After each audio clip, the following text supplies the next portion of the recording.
Hello, everybody. Thanks so much for joining me. Welcome back.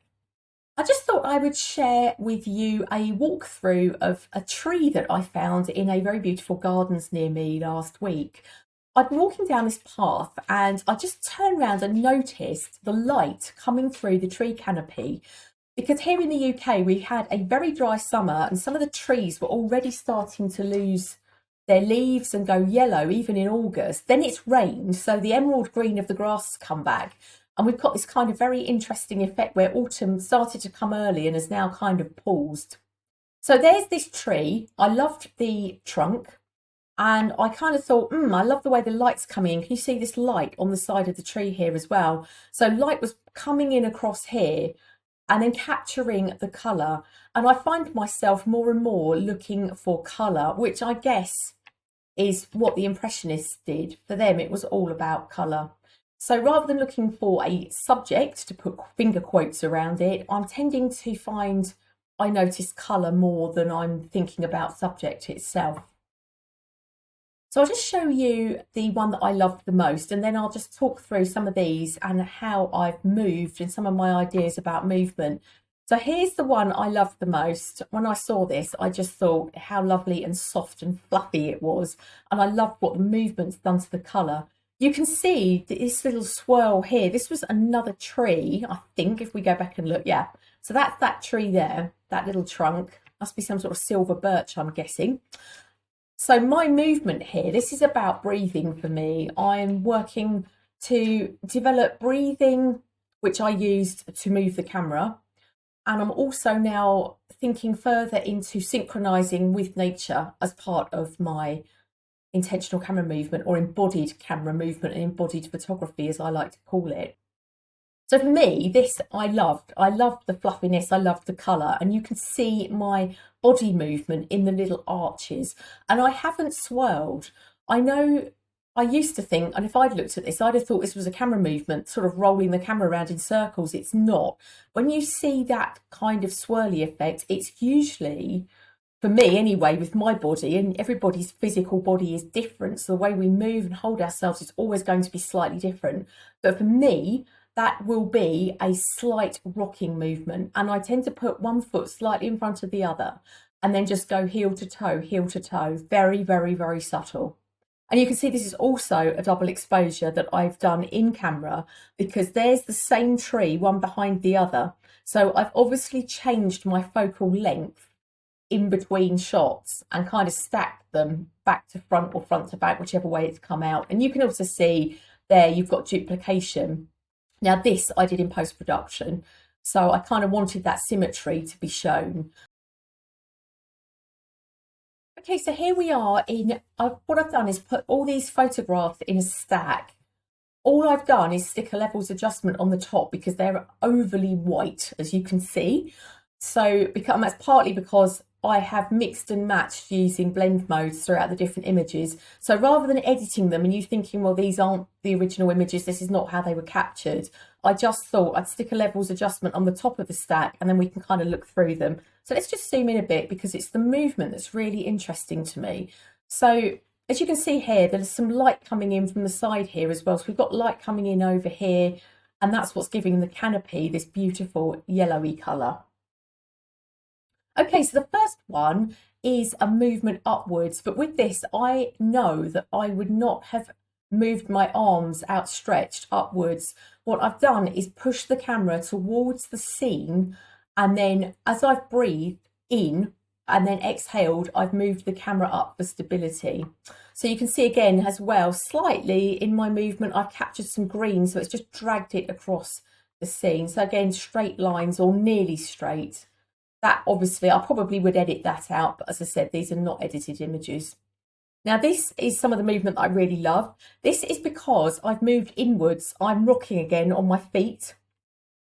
And I'm playing around with the scene in front of me. Let's just turn this levels adjustment up, back the other way a bit so you can see it. So moving my body in and out. Again, this is a double exposure in camera. So I've taken, I would say it's on dark blend mode, I'm guessing, but I would say it probably is. So I've taken one shot, then stacked another one on top. So I kind of duplicated my movement.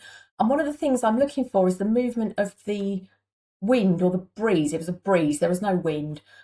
Breeze in the trees. So letting the canopy of the trees rustle and synchronize with my movement, and looking at which direction the leaves are blowing and asking myself the question, am I going to move against them or with them? Am I going to push the camera in or am I going to move it up?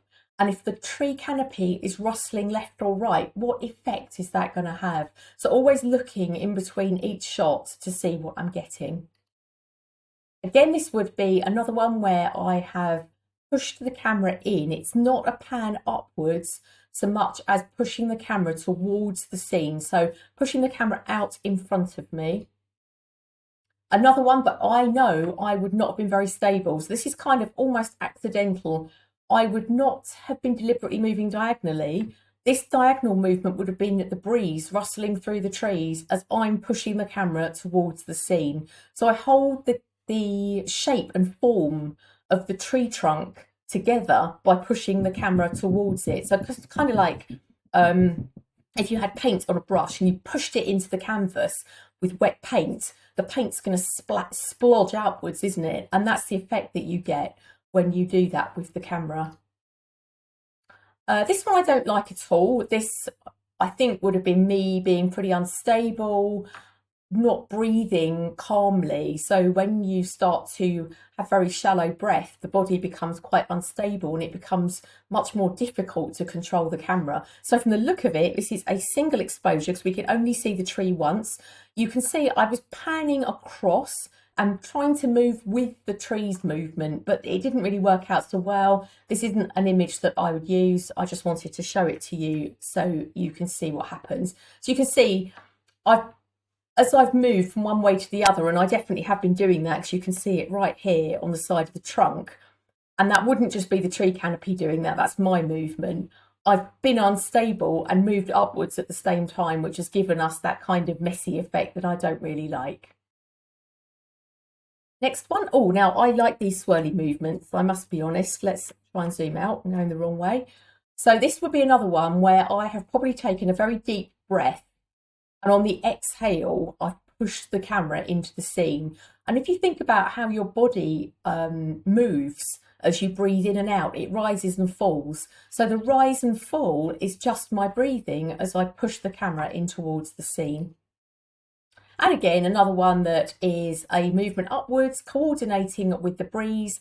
I've waited for a pause in the rustling of the tree, so it's very, very still.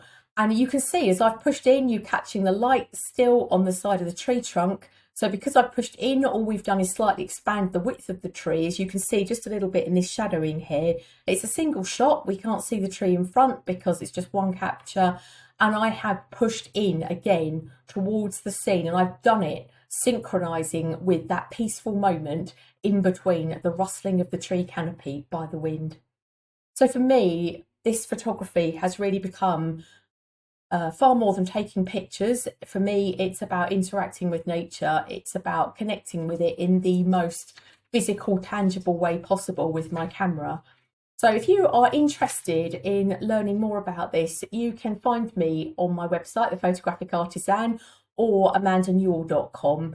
And I've just written a book where I've documented all the things that I've found so far, because I'm out there researching and studying this every day. And that book is now available on Amazon. So if you would like to learn more, I will be posting here at least once or twice a month now to share these ideas with you. But it's also in my book, which is called Intentional Camera Movement Demystified, and it's available on Amazon, unless you're in Australia, in which case you can order it from my website.